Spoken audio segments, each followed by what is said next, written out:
วันนี้ผมจะมาพูดถึงเรื่องการเซตเป้าหมายนะฮะ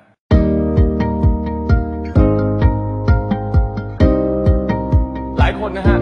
ใช้การเซตเป้าหมายในการนึกถึงสิ่งที่เราอยากได้อาทิเช่นนะครับ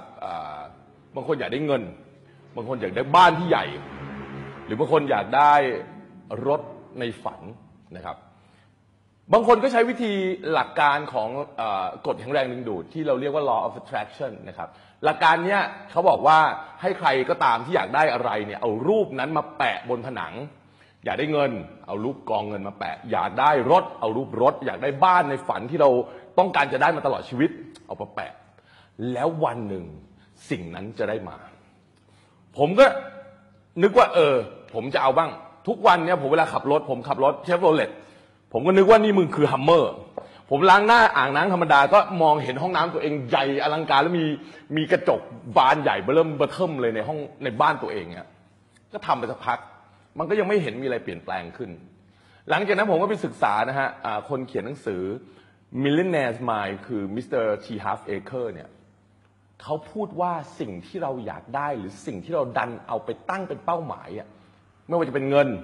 ชื่อเสียงบ้านรถอะไรก็ตามมันคือผลลัพธ์ครับมันไม่ใช่เป้าหมายที่แท้จริงผมก็เลย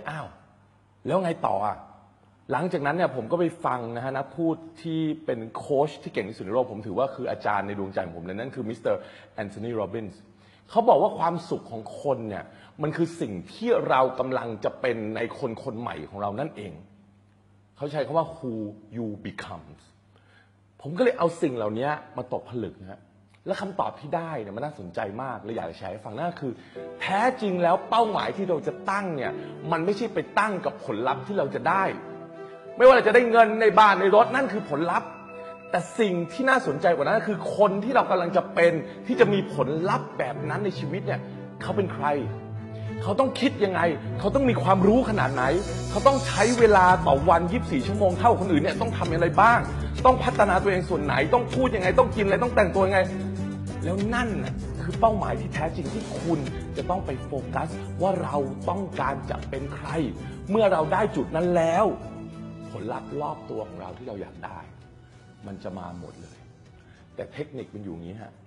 คือเมื่อเรารู้ว่าเราอยากจะเป็นใครแล้วเรารู้สึกให้ถึงคนคนนั้นแล้วเรารู้ว่าเขาหายใจยังไงรู้สึกยังไงยิ้มยังไงแต่งตัวยังไง